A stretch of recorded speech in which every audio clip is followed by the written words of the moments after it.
बुद्ध तत्त्वज्ञान किंवा बुद्ध चरित्राबद्दल तुम्हाला जाणून घ्यायची इच्छा असेल आणि कुठून सुरुवात करायचं हे माहीत नसेल तर तुम्हाला 2 साधी पुस्तके मी सांगणार आहे.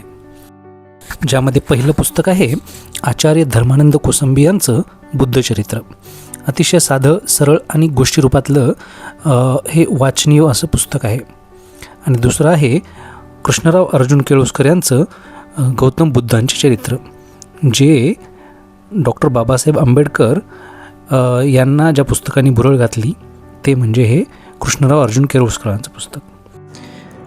ही दोन्ही पुस्तके गोष्टी स्वरूपात आहेत आणि वाचायला सोपी आहेत, त्यामुळं ही नवीन वाचकांनासुद्धा तितकीच आवडतील.